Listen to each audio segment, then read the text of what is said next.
Good evening, everybody.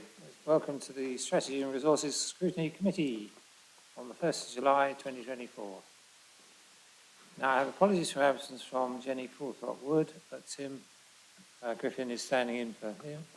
And I think one of you is standing in. I'm Councillor Porra, I'm standing in for Councillor Bick, Chair, and Councillor Young is delayed in traffic but should be here any minute. Sure. Thank you. I've had a message from Councillor Smith and Councillor Todd-Jones. They're similarly delayed in traffic, so they'll be here very shortly. Right. Good. Okay. Well, let's go through and announcing everybody anyway. So if I go through the list of people asking you to announce who you are, and so we can make sure you are in view of the cameras.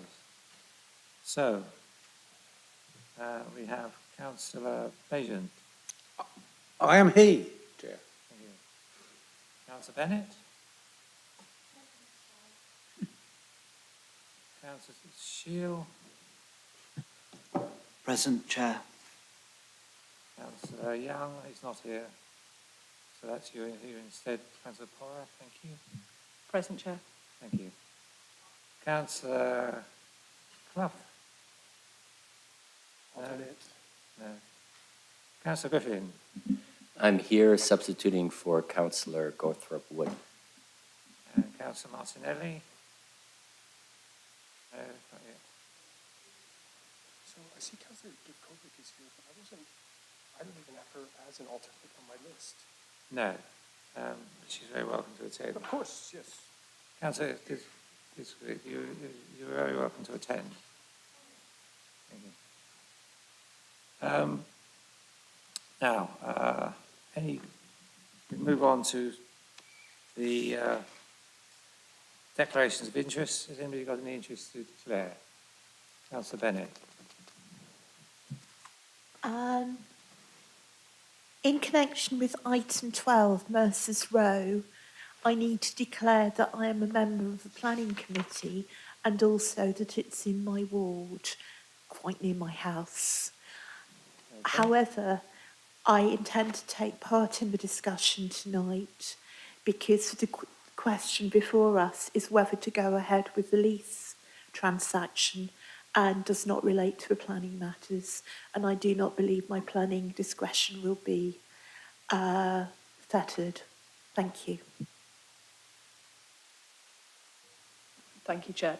Similar to Councillor Bennett, I sit on Planning Committee, but again, my decision tonight will be based on the S&R papers and the budgetary implications and won't relate to any of the planning issues, so my discretion would remain unfettered. Thank you, Chair. Councillor Bajan. Chair, I'm a member of CAM's cycling campaign, and I'm also a member of the planning committee, and I suspect that some of the things that the other councillors have said apply. Thank you. Great, thank you very much. Now, on pages 5 and 6, we've got minutes of the previous meetings. Everybody happy with those minutes? Can I sign those as a true record? Nobody's dissenting, so that's okay. Thank you. Public questions, we have none, I believe. That's correct. Right. And then the next item is to note a record of urgent decision that was taken. I'm just taking this to note unless anybody's got any questions. No? That's okay then. We move on to item 6, which is on page 9. This is the annual review of strategic partnerships. Andrew Lim, are you available to give us a presentation? Silence. Doesn't appear to be online. Oh dear. Right, well, let's go on to the next item. Okay, let's go on to item 7 and see if we can find out what's happened in the meantime. So item 7 is the annual... Chair, should Andrew be unavailable, I'm happy to introduce the item on his behalf. I don't want to steal his thunder though. No, but I'm just offering to try and help through. Sure. Should he not appear Let's later. find out what the problem is, and if it is not solvable, yes, we'll take you up on that offer, thank you. Item 7 is the annual performance and customer feedback report. And this is to be presented by Clarissa, online, I suspect. Yes, I am. Good evening, Chair. Thank you for having me here today. I'm stepping in at short notice for Jane Wilson, who is unavoidably absent. So I'm here to present the annual report, the Council's KPIs and the customer feedback report. So as the agenda outlined in the agenda pack, the Executive Council is recommended to approve the annual report against the corporate plan and note the contents of the annual customer feedback and complaints report. These will be published on the Council's website once they've been formatted and the infographic is actually produced. So the annual report highlights some of the activities and achievements the Council has made against its corporate plan priorities, from supporting households with the cost of living crisis by fitting external wall insulation. 58 households have now had more energy efficient homes. And there are projects to reduce carbon emissions from council land and buildings, and we're making progress towards our target to be net zero in this area by 2030. A third of the shared waste refuse trucks reported as using biofuel in the last year, and the third electric refuse vehicle was introduced in the fleet in May last year as well. In the last year, officers and teams across the council have developed a community wealth building strategy, and the asylum seeking and refugee service that has been expanded to supporting, and it was expanded and supported 381 people last year. The team complete tenancy audits and of our council tenants, and this ensured that 27 previously unknown victims of domestic abuse received support, and nearly 200 more were provided with information and guidance about accommodation which was more suitable for them. And nearly 250 new council homes were completed. We're working jointly with South Cambridgeshire and Huntingdonshire District Councils on the Green Business Impact Programme, where businesses were given advice on measuring their environmental impact and on the measures they can take to reduce their carbon footprint. The Our Cambridge programme is progressing, and all officers now have a target operating model to guide them in how we want to work as part of a 21st century council. And the Civic Quarter programme aims, among many other things, to promote and bring vibrancy to the city centre. So all of these achievements were completed whilst delivering business as usual, and many officers were also participating in group redesign activities. So that's a bit of a summary about the annual report. In terms of the customer feedback report, we received 953 complaints last year, which is a slight increase from the 22-23 financial year. Sadly, there was a reduction in the percentage of complaints resolved in our 10 working day target, but still the proportion of complaints compared to the caseload and contacts the council receives is incredibly small. So I have Tony Stead here with me online today, and between us we will be able to answer questions about the customer feedback report, or if your questions require commentary for the service, we'll refer them to the appropriate member of the leadership team. Regarding the annual report and the council KPIs, I will likely need to refer these questions to the appropriate member of CMT, corporate management team, or the leadership team. Stepping in at short notice for Jane, I've had limited involvement in the content of that report. But if anybody does have any questions, we're happy to take those now. Thank you very much, Clarissa. We quite understand your position. There's two halves to this whole list of items. I think we'll take them in two parts.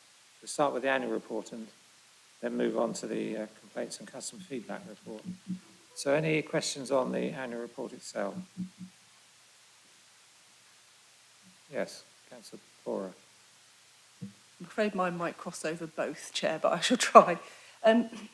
So in terms of the annual report and the KPIs, I think I have some concerns, not to do with the officers. I mean, there's some areas where we've had some really good practice there, like the shared waste service complaints remaining despite the big changes.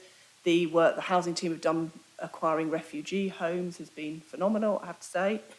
But I think we on this side have some concerns that, you know, we're consistently not meeting targets for complaints.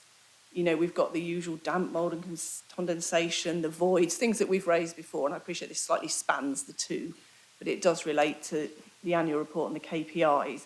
And I think I'm a bit concerned that we don't have officer resource nominated anywhere in here to try and improve these, because it's really evident when you go through the annual complaints and customer feedback that targets are being missed and it's dropping quite noticeably in areas. So I appreciate this is probably more a political question than one for the officers, because I appreciate officers are working really hard within the resources that they've got. But I think those are my concerns, Chair, with both the annual report and the annual complaints and customer feedback. Is I'm not seeing how it would change or improve. You know, we're just monitoring. Thank you. Yes, I understand your questioning some of the parts of this feedback report, but we will come to that, I promise you. Sorry, did you want to comment, Clarissa? I heard some. I don't think so. Tony? So in some of the service areas, and I know Tony will come in if need be, we have had assurances that changes and stable management teams are now in place in order to focus on the on complaints, most notably in cultural services. They've had a year of transition. We do monitor and highlight and escalate. But you're right, obviously the percentage of complaints resolved within target has decreased this year. Right. Can we, sticking with the annual report, do we have any further questions or comments? Yes, Councillor Bennett. Thank you, Chair, and good evening, Clarissa. I'm really sorry about Jane's circumstances. She can't join us tonight, and I hope things get better. I have a couple of questions that might need to be taken away. The first is, who decides on the KPIs? Sorry, key performance indicators. And could we have some input into them for next year? The second one is that since you're presenting the report, I just wanted to say thank you. Residents find the telephone advisors very helpful and courteous. They just wish there were rather more of them, particularly when we hit the autumn repair crisis or on Monday when the sort of bills go out. Thirdly, I just want to mention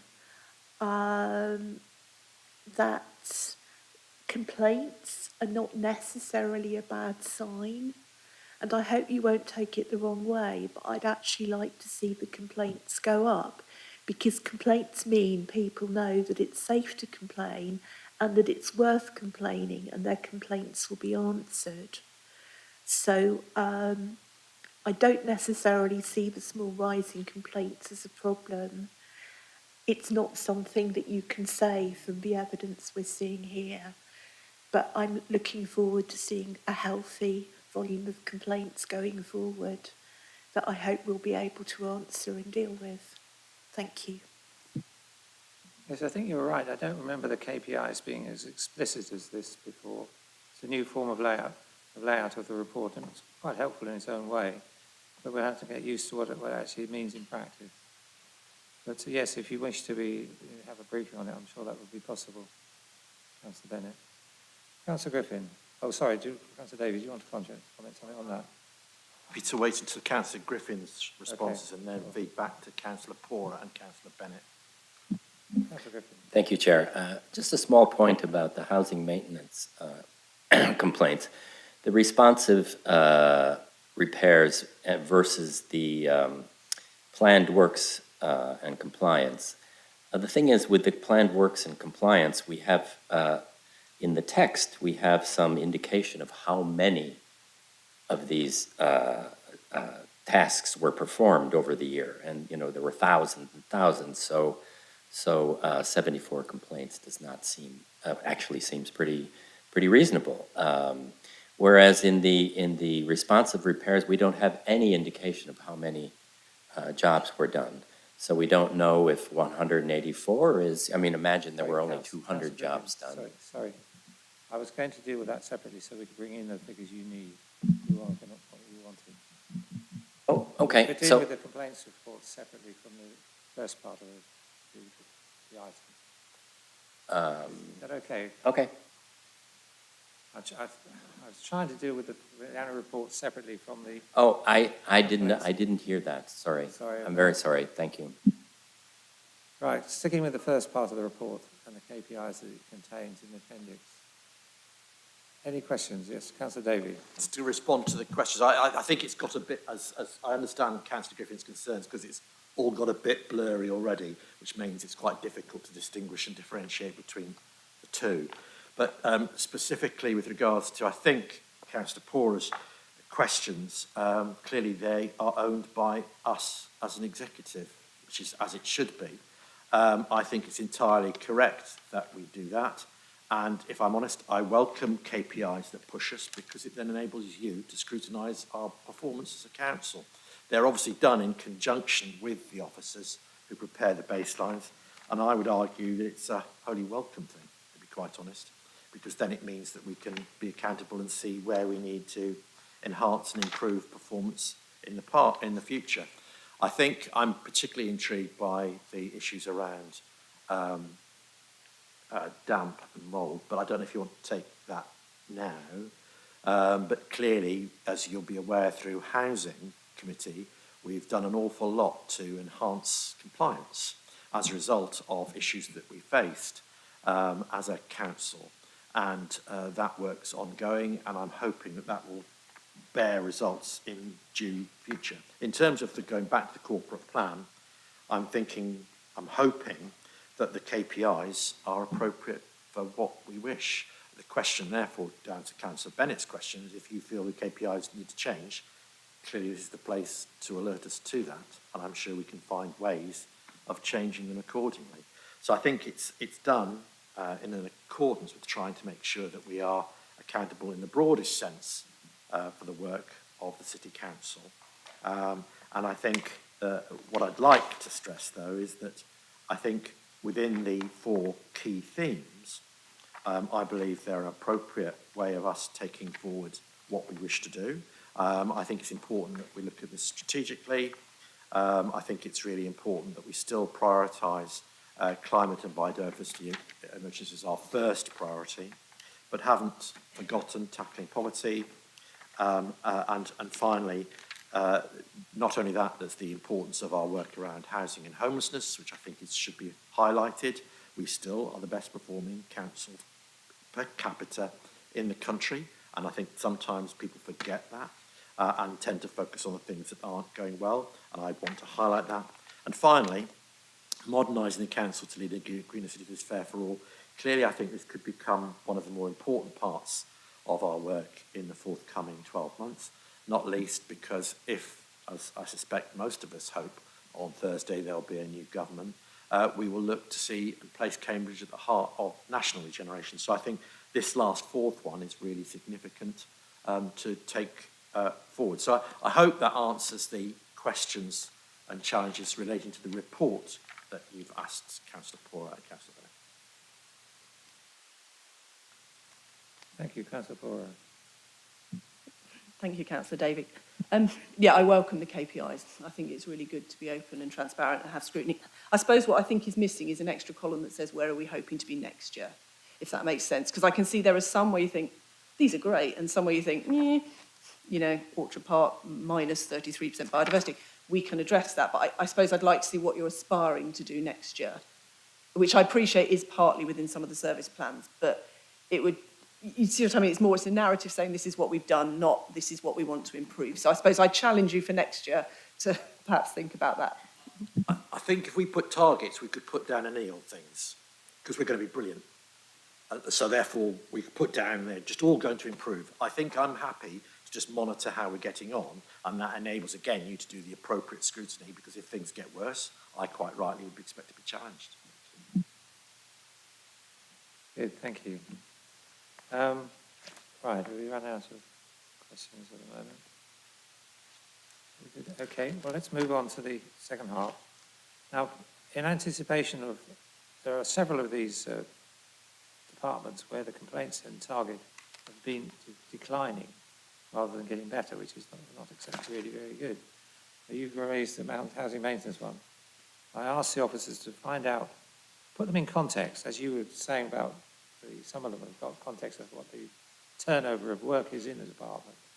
I asked for those which were missing to be provided, and I think the one on housing maintenance is now available. Is that something you've got, Clarissa? Yes, I do have housing repairs. So overall, the service completed circa 20,000 housing repairs and had 184 complaints, which is approximately 0.92% of repairs generating a complaint. So that puts it in context. It's still a series of complaints, but it does show you how many they're getting through. That's very helpful, thank you. There are some others which were also didn't have this sort of context. Could you provide those ones which I asked for, Clarissa? I have had responses from housing, so the Housing Advice and Homelessness Service and HomeLink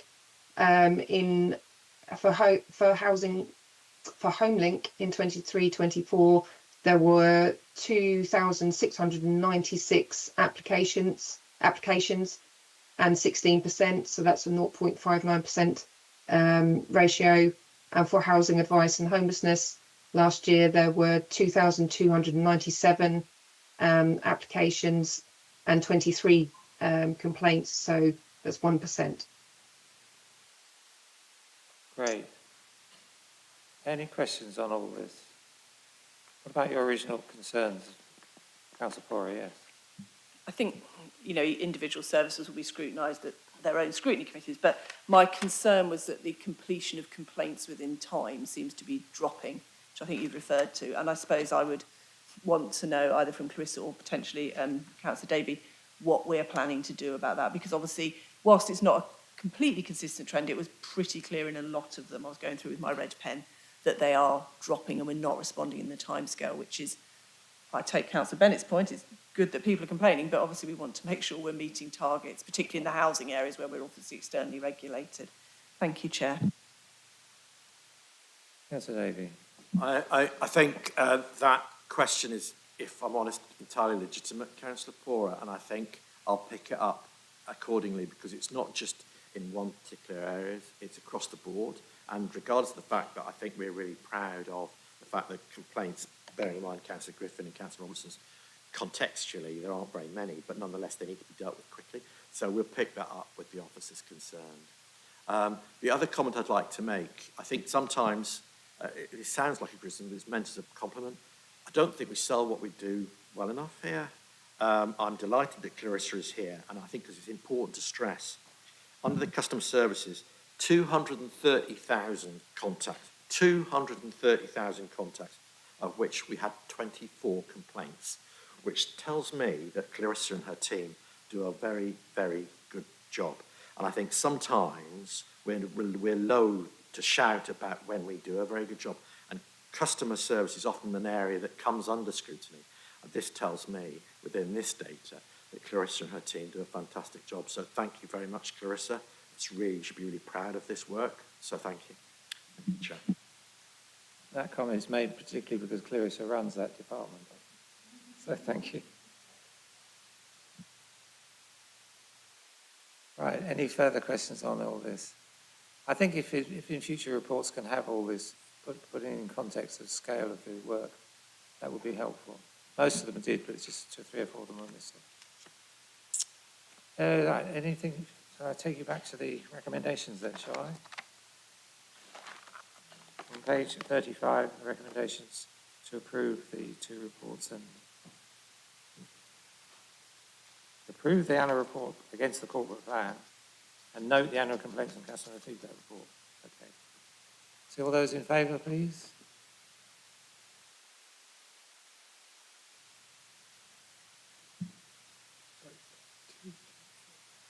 Six, Chair. Thank you. I think that's everybody. No, there's 2. All right. Those against? Those abstaining? 2. Okay. 2 abstentions. Thank you very much. Let me move, no, Andrew Lim available now, I think. Can I ask, before we continue, just Sorry. in case anyone's waiting for it?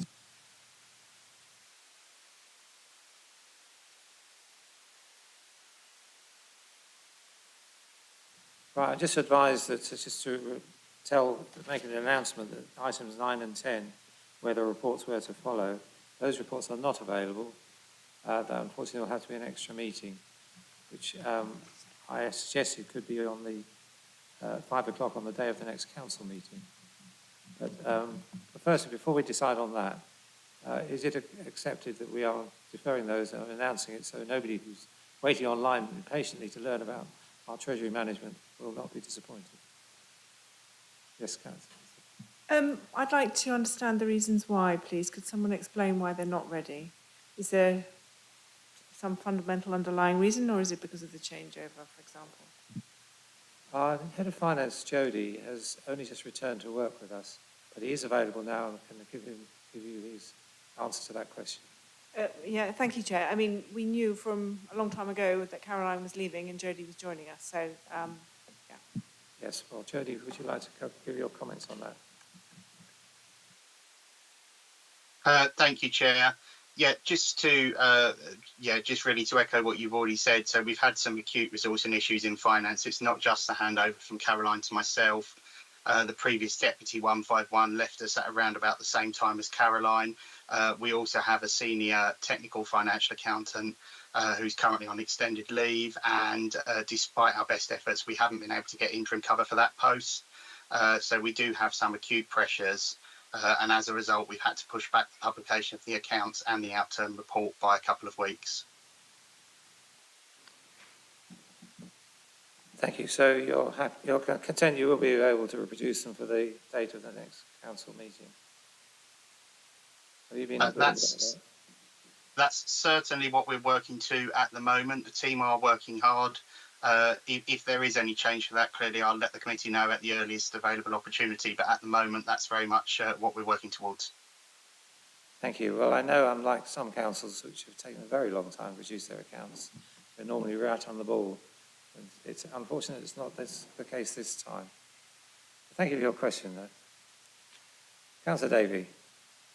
It's just about the formalities of item 7. Do you want me to accept the recommendations? Because I do, if it helps. You're quite right. I was rushing ahead. Anything else on that before we go on to it? Yeah, let's deal with the date before we... Is the 5 o'clock on the 17th? 18th of July. Is that suitable for most people? Or meet before the council at 6? Okay, it's just the 2 items to deal with. Councillor Bennett. Most of the groups have pre-meetings then, and I don't really know what last-minute business there will be that we might need to deal with. We've quite often been quite busy in that period, so I'm wondering whether it might be better, I know this won't be popular, but to put it back to 4 o'clock on the same day. I think I did email you some weeks ago to suggest that. Councillor Davey. Microphone. Could I suggest that why don't you do your green pre-brief at 4 o'clock rather than bringing everybody in at 4? So what I'm suggesting is you're asking everybody else to come in at 4. Could your green pre-brief not be at 4? Well, I was just assuming the other groups also had pre-briefs.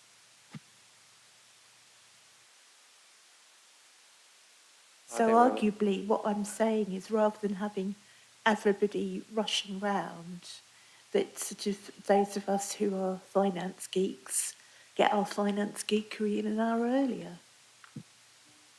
I think we'll take this offline out of the meeting. I don't think we need to waste time now on it. So thank you. We'll deal with that offline. Back to item 6. Can I ask the Executive Council if he accepts the recommendation?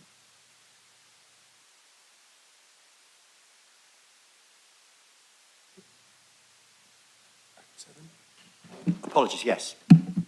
Oh, it's item 7, yes. Sorry, you're right. We haven't done item 6. Okay. Now we're up to date. I'll go back to item 6, because Andrew Lim is now available to give us his presentation on the strategic partnerships. Thank you, Chair, and my apologies for not being available earlier when I should have been. That's my fault, I'm sorry about that. But this is the annual report on strategic partnerships relevant to the leaders' portfolio around economic growth and sustainable and inclusive growth and so on.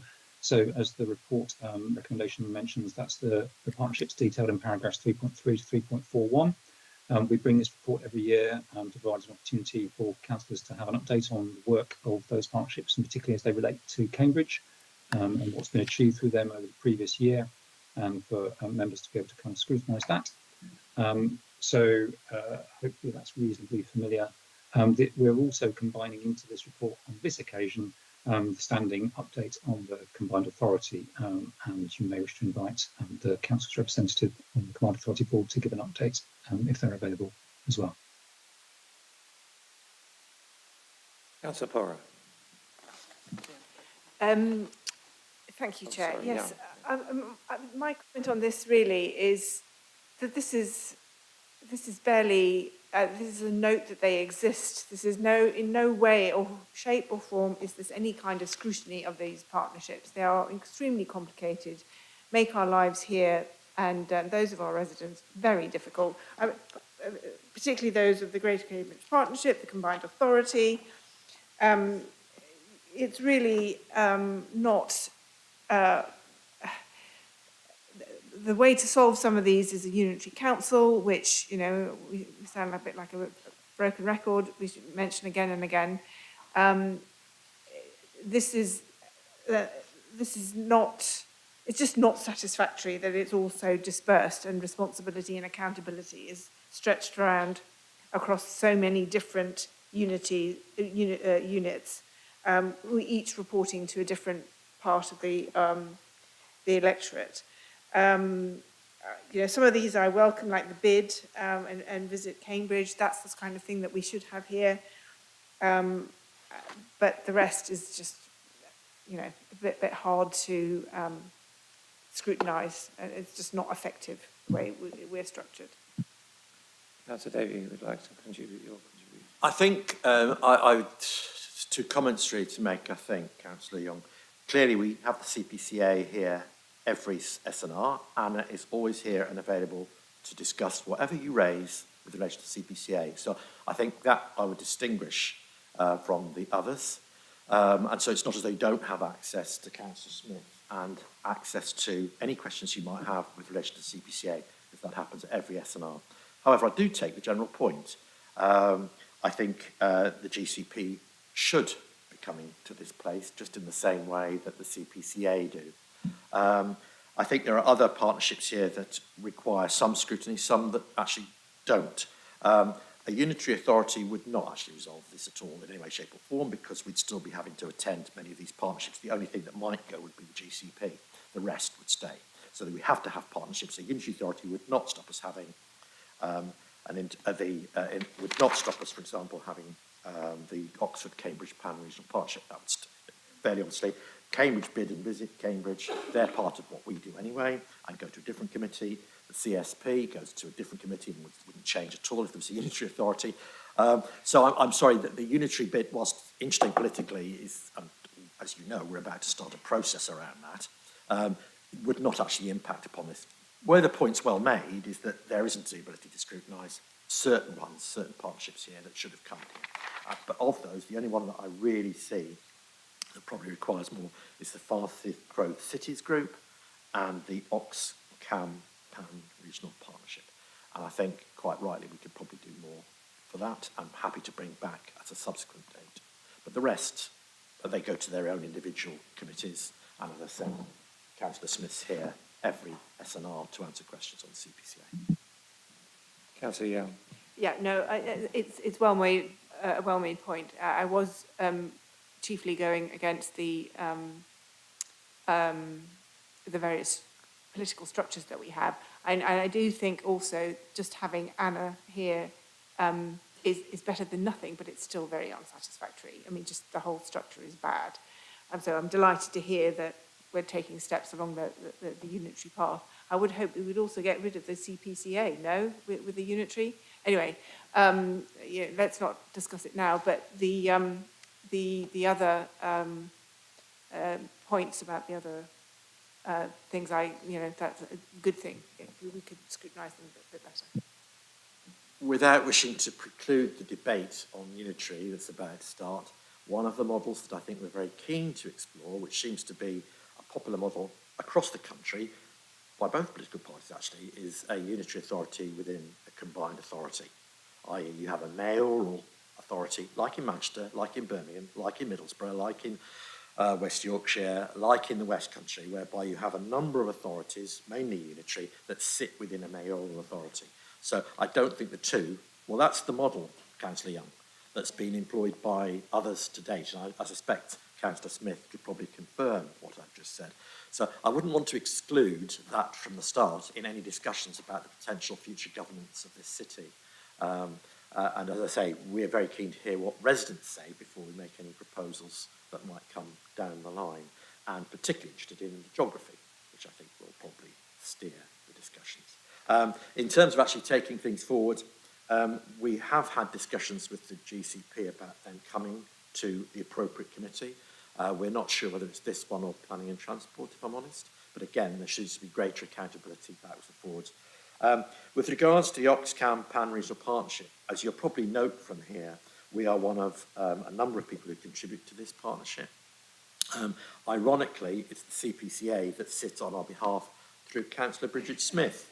Through Councillor Bridget Smith, the Liberal Democrat leader of South Cambs, and I'm sure she'd be more than happy to feed back to you and your colleagues in the Liberal Democrat Party what they do. We think there should be better and greater accountability, and we'll, as I say, come back to you with that. There have been significant benefits because for the £12,000 that we put in, we get, I think it's 2.5 million from central government. Andrew will probably be able to confirm. So in terms of developing the area, there is a real bonus from the amount of money that we put in. I'll confirm the amount subsequently. But as I say, because of its role across the region, it's why the CPCA take the lead, and the lead councillor is Bridget. Thank you very much, Chair. Right. Do we have any further questions on this whole item? Councillor Bennett. I just want to say that I would like to share in the thanks to Councillor Smith for coming to this committee. I think it's very positive in terms of dispelling the distrust and uncertainty around the complexity of our local governance arrangements. However, I do wonder, are we going to be seeing more of the GCP? Does it actually have a future? Or are we going to be seeing the Cambridge Development Group on this list of strategic partnerships instead next time? I suppose I better respond again. We did have a discussion as to whether or not the advisory council of the growth companies should be referred in this report, but in discussions with the officers, because that's come subsequent to the end of last financial year, that will come next year. So that's the latter part of your question. With regards to the future of the GCP, I think there's probably an awful lot of discussions still to go, and I'm sure you'll be involved in that debate as to what's the most appropriate future for the GCP. Councillor Smith, would you like to contribute? Yeah, I mean, I could, if people are interested, go through some of the highlights of the last year for the CPCA, but I think you will have the reports and links to the committee papers, so I don't want to prolong the agenda if we don't need to. I would say thank you very much to Councillor Bennett, who sent a lot of very detailed and interesting questions in advance, which I hope I've been able to answer, and I really appreciate that, and I'm happy to do that for anybody who would like to ask questions. I am your representative on the Combined Authority Board, as well as being the Deputy Mayor, and those are two separate jobs, and I take them seriously as two separate jobs. Councillor Young, I'd be delighted to have a chat with you about combined authorities and the role of the CPCA, if that would be helpful. Without wanting to launch into a debate that I don't think we're intending to have this evening, I would say that combined authorities work extremely well in a variety of structures. It is very usual for them to be working alongside unitary authorities. Combined authorities have that overall strategic picture that takes a wider geographical area. Actually, we are, I think, unique, but if not unique, then almost unique here in having, Andrew's nodding, I think he knows what I'm about to say, in having district councils on the combined authority board. What has happened, which I think is less positive in many places, which have kind of first and second tier authorities, is that often the district councils or the urban boroughs are not involved in those combined authority boards. We are very unique here because we have not simply said we will have Peterborough and Cambridgeshire County Council and that's it. And I think that's an extremely positive thing. But mainly across the country, combined authorities and elected mayors do work very effectively alongside unitary authorities. So I think whatever Cambridge and other district councils decide to do at that level, I would be arguing there's a strong place for a combined authority alongside that. Right, any further questions? Yes, Councillor Davies. Sorry, it's just to confirm the figure. For our £12,000, we do get 2.5 million back from central government in relation to the Oxcam Pan Regional Partnership, which seems like a good deal. You're referring to the financial item in 4.1, are you?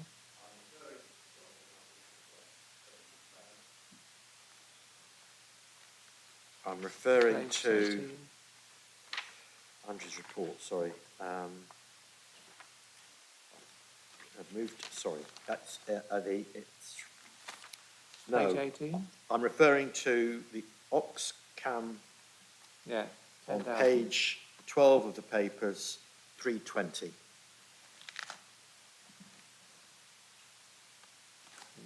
So for the amount we put in, we Okay. therefore, yeah? Yes, it refers to it as 10,000 in item Right. 4.1. 10, sorry. Forgive me, I don't know why I'm quoting 12. But anyway, for our 10,000, 2.5 million comes back into the region. That's part of the deal then. Thank you. Right, if we've finished discussing this item, I'll take you back to the recommendations on page 9 and 10. Can I see all those in favour of those recommendations?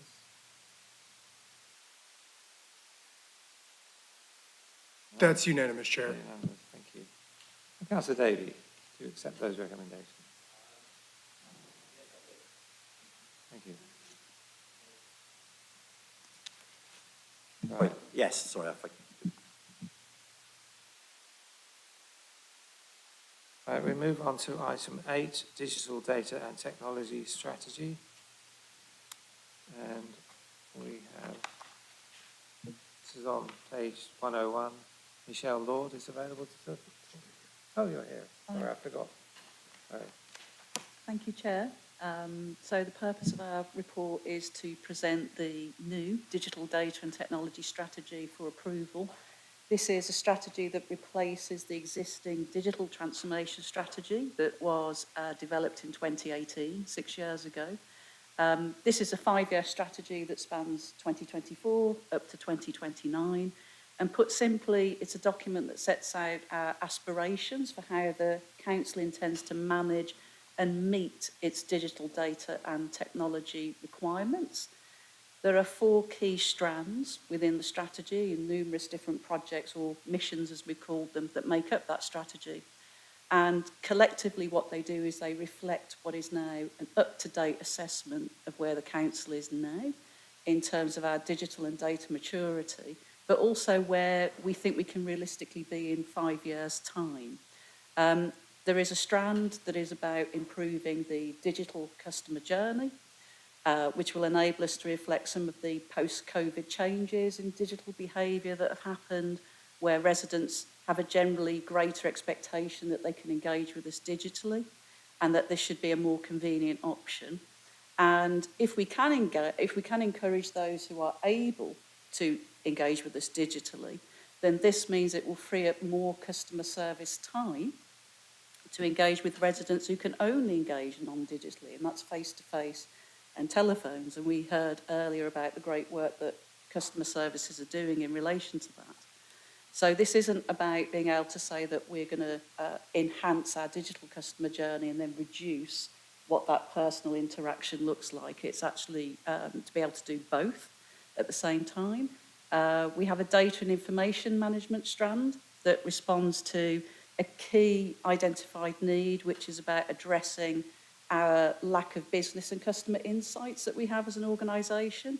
We really want the strategy to foster better decision-making capabilities and really produce much more of a data-driven culture at the council. We have a technology strand, which is, again, very, very practical. It's about us being able to identify IT systems where we're perhaps not getting the best value for money. We want to remove duplication. We will reduce the number of systems where we can, where that's feasible, and make some savings. But we also want to be able to properly assess any new proposed IT solutions so that we can be absolutely sure that they're meeting our needs and that they form part of a future technology roadmap.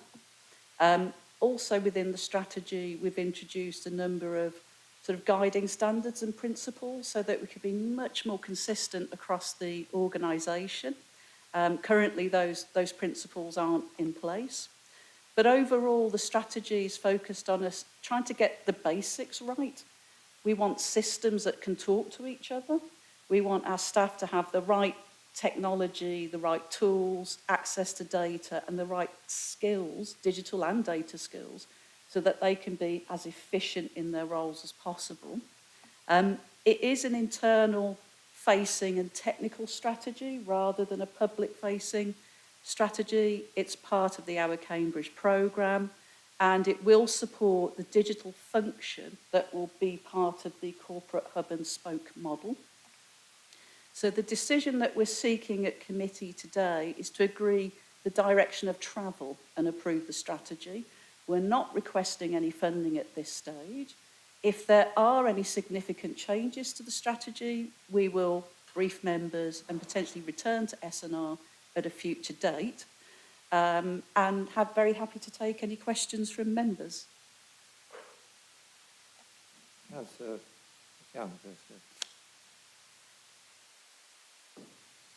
Thank you, Chair. I kind of applaud the content of the report. It all seems kind of very sensible to me, and I'm glad that it's being updated. I think one of the core abilities that any organisation has nowadays is its IT function, because that's the basis of nearly everything that anyone ever does. So I think it's absolutely critical that we get this right. My only kind of issue with this is that it's not the shared service centre that's doing it. It's actually an employee here at the Cambridge City Council. And the whole point of a shared service is that you share systems, you share ways of doing things, so that you can gain the sort of economies of size and save money. So otherwise, it's just like moving your office from Cambridge City Council to the shared office, and actually nothing changes. So the whole point of a shared service is that you do things together and save money and unify processes. So it's slightly concerning to me that this is not coming from the shared service. The shared service should be our service, and we should be doing it. And it's slightly concerning to me that there seems to be a separation between those two things. Do you want to answer that? Yeah, I'd like to answer that. Thank you very much for those points, which are very valid. There's a couple of things that I'll point out.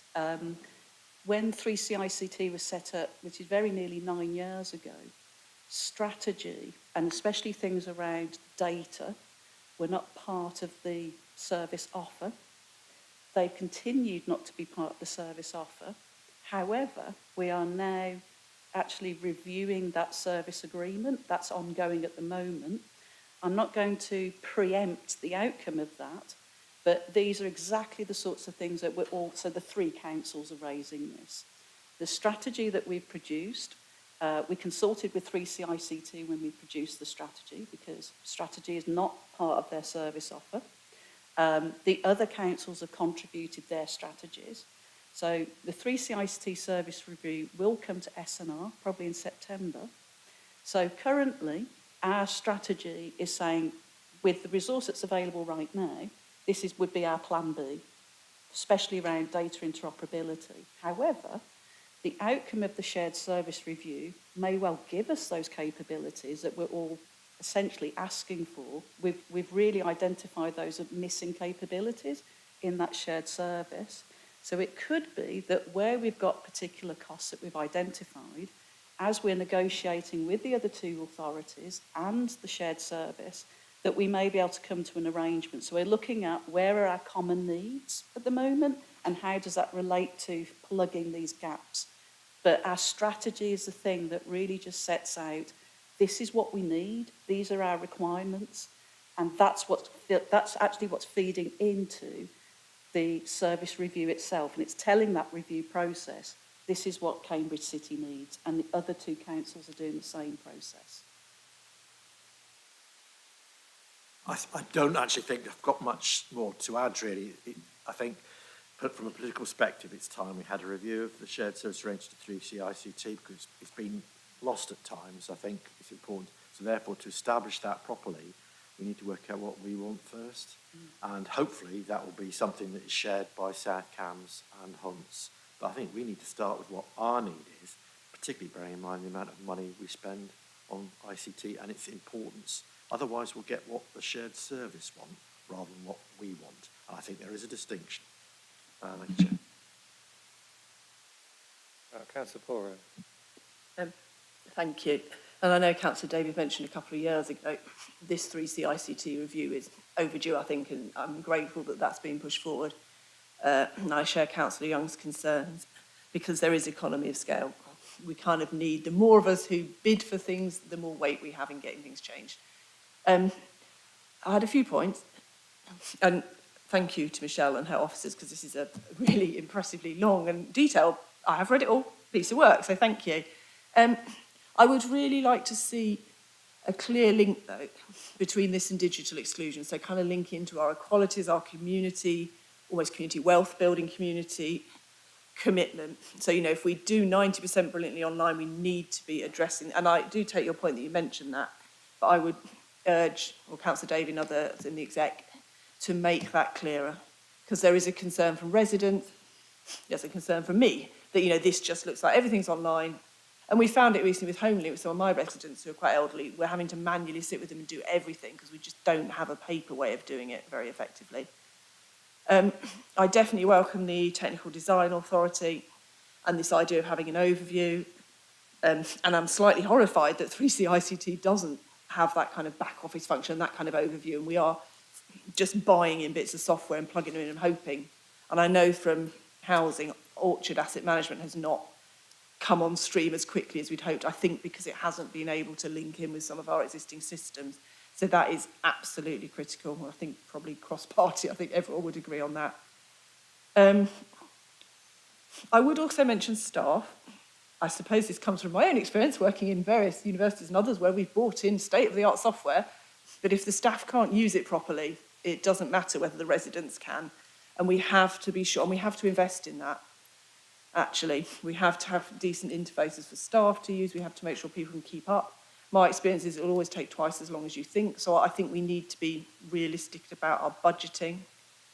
And again, we have to have effective back office. So I've worked in institutions where we've bought best of breed. We've bought a stunningly good bit of kit here and another one that's more appropriate for a different function. But we've had a well-resourced back office who are knitting it all together and bringing it into the Oracle database or whatever.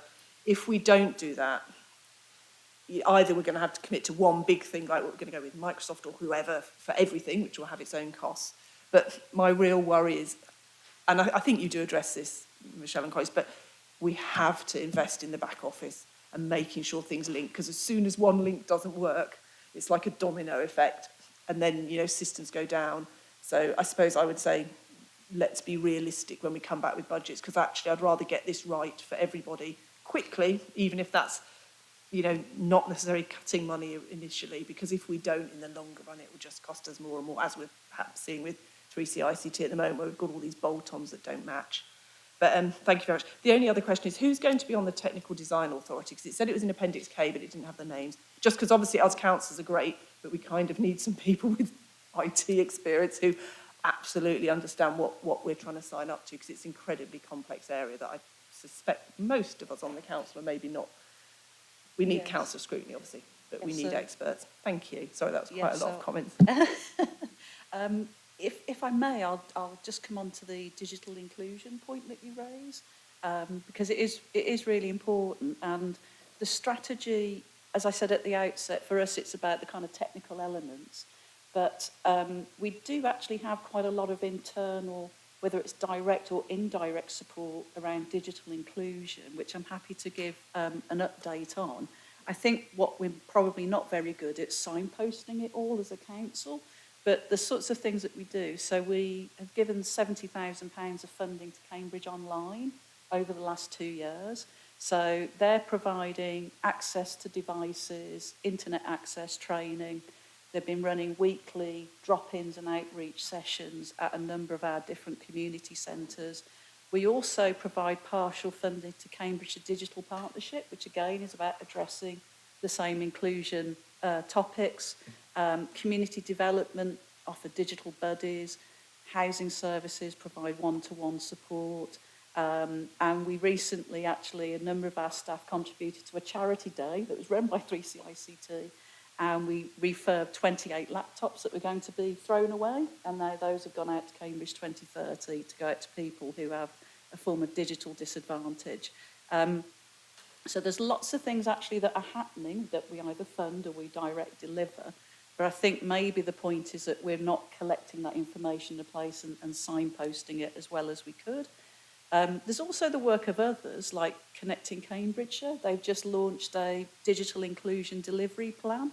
And in terms of trying to get people to engage more online, I looked at the 2023 statistics for customer service inquiries, and 52% of those inquiries were done digitally, so online, whether that was email or an online form.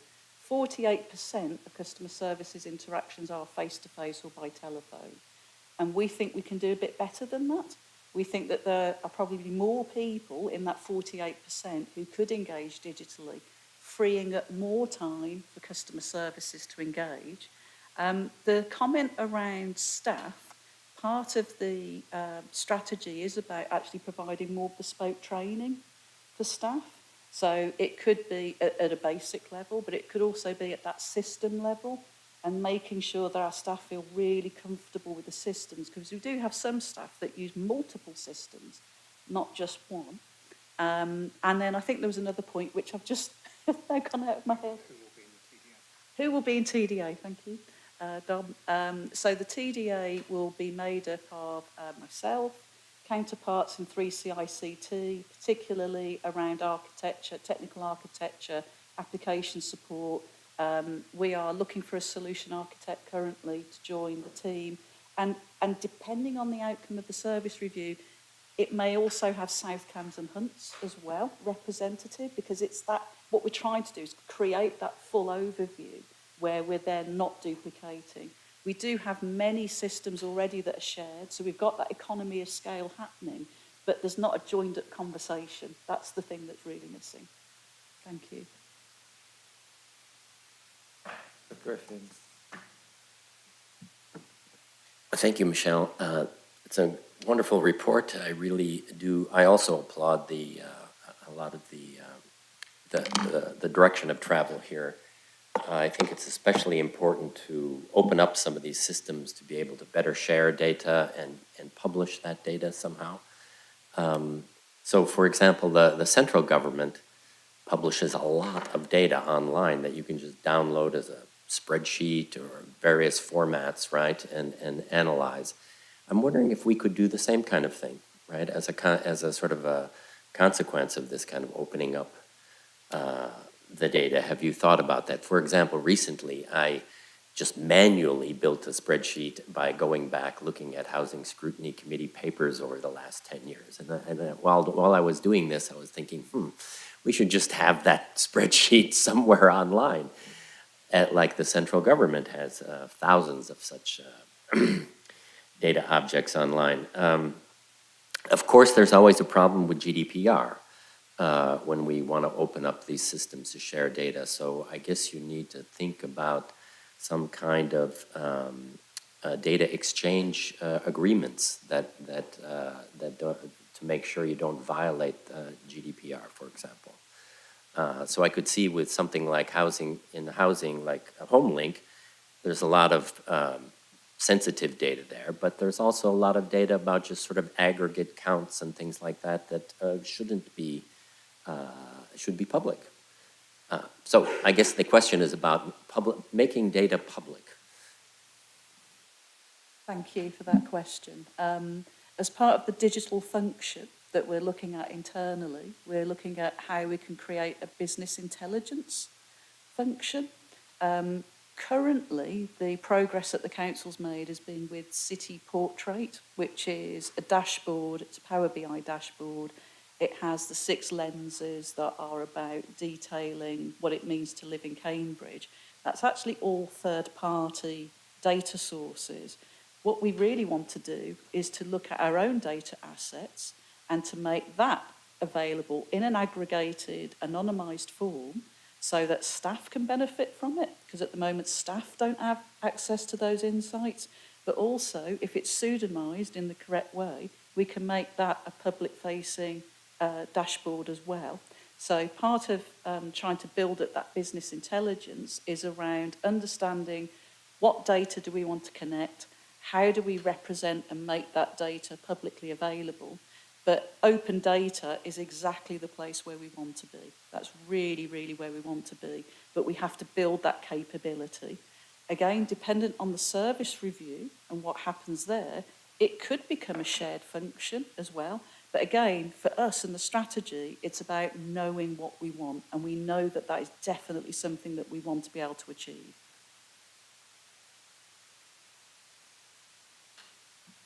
Okay, happy with that. Councillor Bennett. Thank you, Chair, and thank you, Michelle, for a really interesting report and for putting up with all our questions before the meeting. I just want to say that when you said we had 100 different systems within the council, that was the point in which I said, yes, I really support this. Thank you. I would like to make a comment on the structure of the report we've been given. I found the first 6 pages very readable, the next 160 not. You can't expect the councillors to take in this sort of thing. It's an internal document, basically, the rest of it, isn't it? I think you really need to concentrate on the summary and give us more on that, and make theirs available on the press rather than expecting us to read through it. So it's just a comment. Thank you. We take that feedback on board and we'll learn from it. Thank you. Thank you. Right, so it goes to the recommendations, which are on page 102. Recommend to approve the strategy, 5-year strategy. Can I see all those in favour? That's unanimous, Chair. Thank you very much. Councillor Davies, do you accept that? I do indeed. Two points, if I may, Chair. I think the point you make about in relation to the length is important, but it is probably as important for all reports that we take through, Councillor. I hope the governance group will start to address how we are presenting the reports to make them more friendly to members. Michelle I think it's a very full report, but is by no means the only person who creates detail like this. I think the second thing to say is it goes back to a point made by Councillor Pora on the residents' journey is the key bit for me, and clearly what you're doing here is addressing that. So thank you very much, and as I say, finally, yes, I'm more than happy to accept the report. Chair.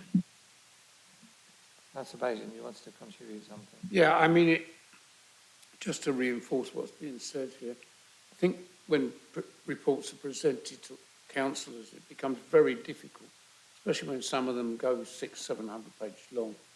And I think that we really need, as a council, to look at providing a summary at the front of every report with links to various parts, so that councillors that are passing it by, so to speak, can just look and see what's in there, and then they can jump to a thing if they find something interesting. You know, 600-page reports are all very well, but they are thesis length, in fact. Thank you. I would just add that, yeah, we'd welcome that. Yeah, we welcome guidance on that. Thank you. Right, now we're going on to item 11. This is the our future and culture strategy. Can we firstly accept that this is actually about corporate culture, not any other form of culture in our wonderful city? And perhaps you would like to, is it Lindsay going to present this report? She's on, right, okay. Would you like to present this report then, please? I'm happy to. Good evening, Chair. Thank you, everybody. For those of you that don't know me, I'm Lindsay Fulcher. I'm Head of People here at the City Council. I've got a few key messages I'd just like to run through in relation to the report and the strategy that you've got in front of you today. And firstly, just to reiterate that whilst this is strategy and obviously will therefore be a key decision for the committee, it isn't setting a new strategic direction for the council.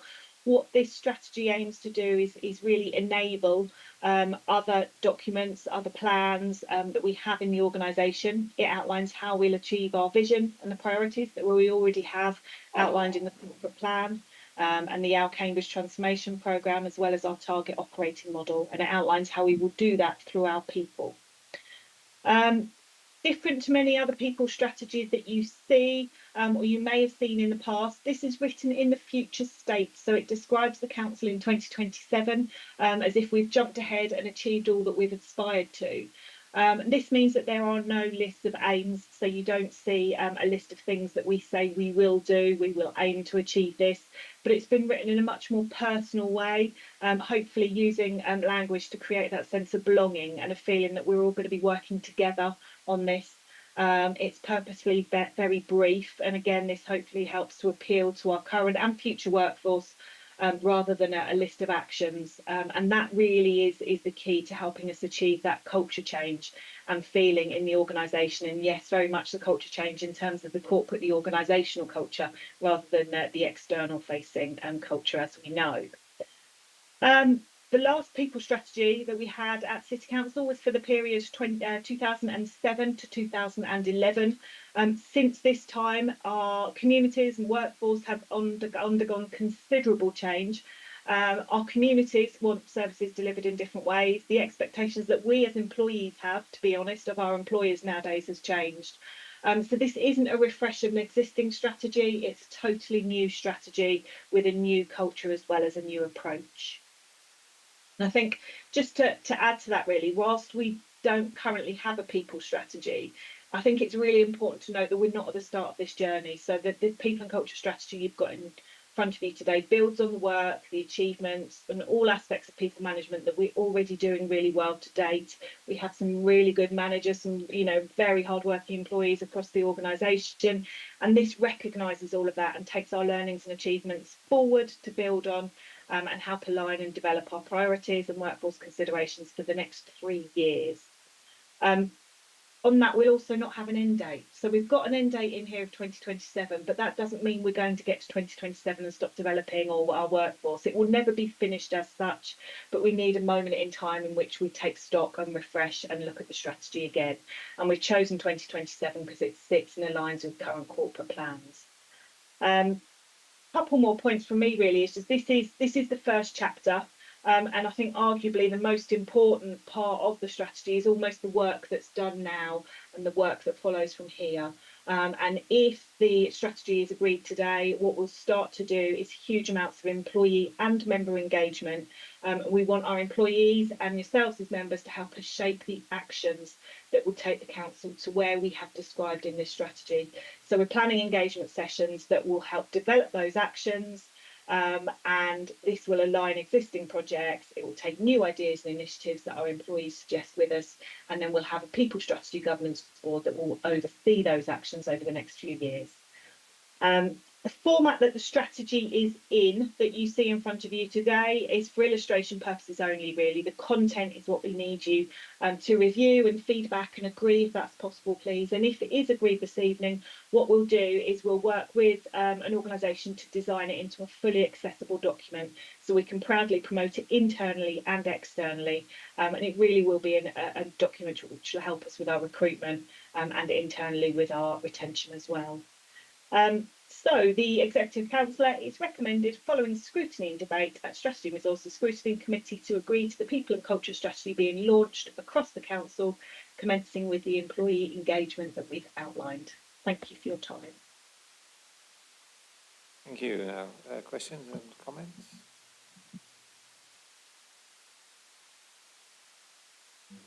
Thank you, Chair. And thank you very much, Lynn. It's a really good aspirational document. Obviously, as you know, I'm going to say the proof will be in how this actually rolls out. Obviously, I'm quite involved with staff networks at ARU. I run our part-time and flexible working network, as is fairly well known and declared. So I wondered also, could we include carers? I mean, we mentioned family friendly, but I think caring particularly, as well as obviously care leavers, which is a different thing. So they may be carers for partners, for elderly parents, for those with disabilities, because I think that is something that all staff will experience. And obviously part-time and flexible work, because that addresses things like those with disabilities, those with faith needs, those who just want a better work-life balance. And I welcome the commitment in there, but I would like to perhaps see it a little bit more explicit. And things like, for example, looking at having senior champions for each of the protected characteristics, someone who has a responsibility, a bit like we do within executives on the council and spokes, as someone always thinking, how is that group affected? And I'm sitting in on those big decisions. That can be quite an effective way, as well as reverse mentoring, where someone with a protected characteristic perhaps it mentors someone more senior so they can hear their lived experience. I welcome the mention of staff networks. Though I would say to have decent staff networks, you need to invest money, time, space for that to happen. It is really difficult, to give staff the time to do that. And I suppose my question would be, in terms of unlocking diversity in applications for staff, which is really important. I don't think there's any political points to be made here, because I'm pretty sure we all agree on this. Things like apprenticeships can be really helpful, but obviously Cambridge is a very diverse city. So I'd just be grateful if you could maybe add a little bit of detail about how the council is intending to do this, because I know we have had some success, things are going in the right direction. I'm on the equalities panel, I have been for getting on for 6 years now, and we do have some positive movement, but we're not quite there yet. So thank you very much. Would you like to respond? Happy to, thank you. Yes, in relation to the point on carers, yes, certainly that's something that if it isn't explicit enough in this document, we can certainly make that more explicit. So hopefully, and to come back on that point, we've recently been in touch with Working Families, which is an organisation that we were looking to work with to help develop our offer around carers, around those that are working alongside family commitments as well. So that's definitely high up on the agenda. Senior champions like that, I've noted that down, and we'll make sure that gets fed into the actions. And then staff networks, yes, and I acknowledge your recognition about the money and the time in doing those. And I'm working with Helen Crowther, who's our, as you'll know through the Equalities Group, is our anti-poverty and equalities champion. And we're working with her to look at staff networks and how we can resource those and get those set up so they're meaningful, both for the employees who want to be involved, but also for the likes of us when we develop policies in HR. It's really useful. I've worked in partnership with groups like that before, and it's really useful to have active networks that we can go to and consult with and work with. And in response to your question on the diversity in applications, yes, this is a big focus within the strategy here. As you can see, we only touch on it really in terms of describing the aspirations that we have around the recruitment and the attraction side of things. We're working very closely with external organisations. We're using the networks that we have internally already, and our presence as an employer, but also as the district council in the area, to look at vulnerable groups within our communities, how we can get them not just people not just ready for employment with us, but more widely in terms of how we can help those in our communities that are most vulnerable to apply for roles. That will in turn then help with our diversity and our attraction, but also I think it's really important, and hopefully in the strategy this comes across, is making sure that each of these themes aren't seen as separately. So by looking at for example, our flexible working and increasing our flexible working offering, we will automatically become much more attractive to those with caring responsibilities, to those that perhaps are from different ethnic minorities or different backgrounds. If we bring in flexible bank holidays, for example, that attracts to people who therefore may want to work over Christmas and celebrate different religious festivals. So by increasing the flexibility, by increasing our attractiveness as an employer, we hope that diversity in those applications will come through. Thank you. Councillor Bennett. Thank you, Chair, and thank you, Lindsay, for a very interesting report. I just have a couple of questions. I think it's page 239, but it's quite hard to see because the page number's at the side. But it's this page, Our People. And I wanted to say that I found the statistics very interesting, but I didn't always know what to compare with. And for example, I know some of the statistics for Cambridge, but I don't know it for our catchment area for sort of recruiting staff. 11% from ethnic minority backgrounds seems quite positive for Cambridge, but comparing it with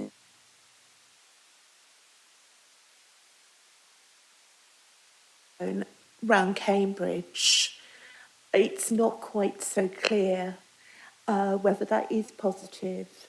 So I really found the Our People section helpful, but I'd find it even more helpful if we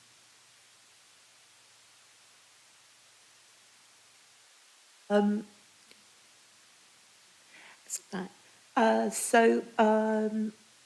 would find it quite helpful to see the comparisons between the city that we serve and maybe the catchment area.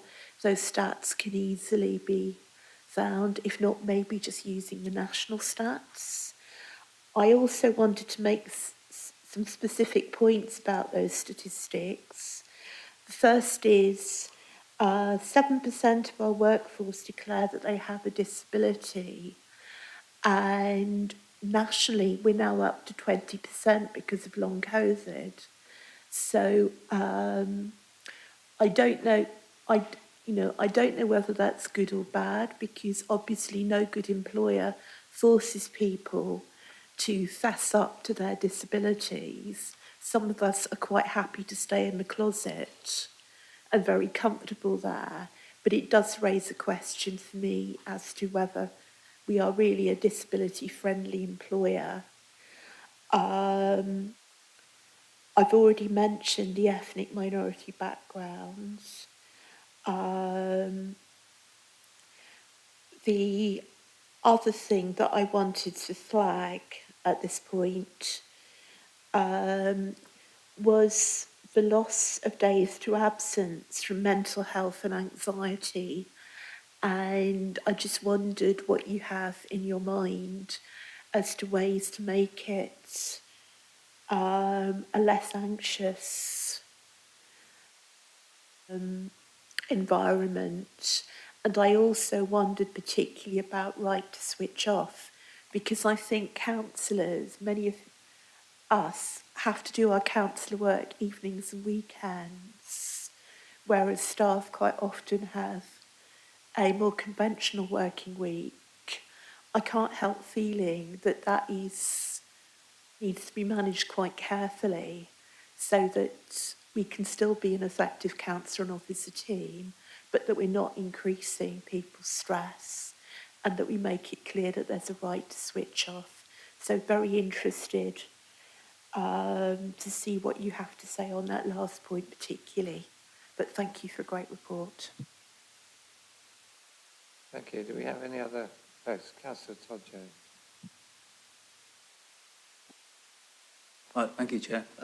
Yes, just a query regarding to Appendix 1, and you reference in context and drivers how the trade unions were key to shaping the new. I just wonder whether it would be helpful to sometimes reference how engaging with the trade unions could have been referenced in the Our People themes, which is not particularly explicit anywhere under various themes that follow in Appendix 1, and whether perhaps there should be a little bit more thought into how, in the various themes and various aspects of them, the support and role that trade unions have could be developed there a bit more. Thank you. Sorry, could we do, is it on this point? Chair, I think Lindsay might have wanted the opportunity to answer my questions. Yes, I was going to come to that.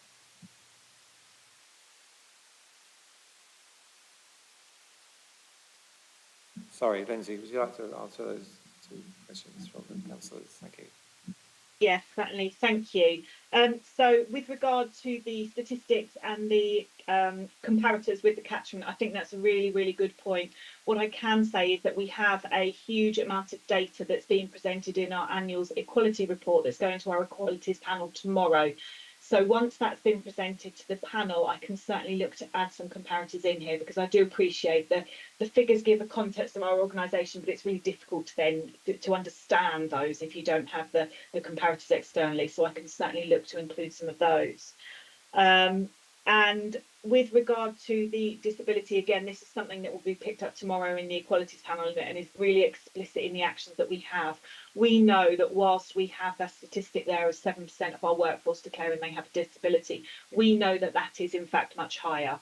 So we obviously have lots of employees that are not wishing to declare that for some reason. So we will be working with our organisation, we'll be working with all of our workforce to try and help people to understand why it's important that we know these things, that it doesn't mean that employees are going to be treated any differently. And in fact, the opposite. If we know this, we can create an environment which is fully inclusive. So we are going to be doing some work and focus on that over the next 12 months. What I can also say in regard to that is that alongside this strategy, in September time this year, we will be launching an all-staff survey going out to employees that will help to give us the baseline employee voice, employee information that will almost kind of help us with that action plan that we're working on. It will give us the baseline of where we are in the organisation in the moment, and that will have a big focus on well-being. So we will be asking employees to help us shape against some of those actions, especially around stress, around anxiety, and around well-being as a focus. And I think in order to combat that, we need to understand how people are feeling, what we can do to help them in the organisation. And that's not just with work-related stress issues, that's also personal stress issues. You know, people are trying to manage very busy lives at the moment, and the more we can do as an organisation to support them, the better. And hopefully through this culture, through making sure that we embed compassion, which is now one of our values, to make sure we really embed that in all of our processes, especially our employment processes when we're managing performance, for example, when we're supporting employees through absence cases. We need to make sure that managers are trained, they're developed, and they understand how to manage these things with compassion. So that's something, again, that we'll really be focusing on over the next 12 months or so. And if you're happy for me to come in on the question around the trade unions, I think that's a very good point. We can certainly make that more explicit through the actual strategy. We've worked with the trade unions on developing this to date now. They've helped to shape this. They've seen a final and a draft version of the strategy that you've got in front of you today. But I think it's a very good point. We can certainly make that more explicit as we go through those themes and mention the relationship we have, which is really positive. We do genuinely work in partnership with our trade unions, so that is something to be proud of, and that's something I can certainly add in. Any further questions? No. All right, well, thank you very much, Lindsay, for that report. We go to the recommendations.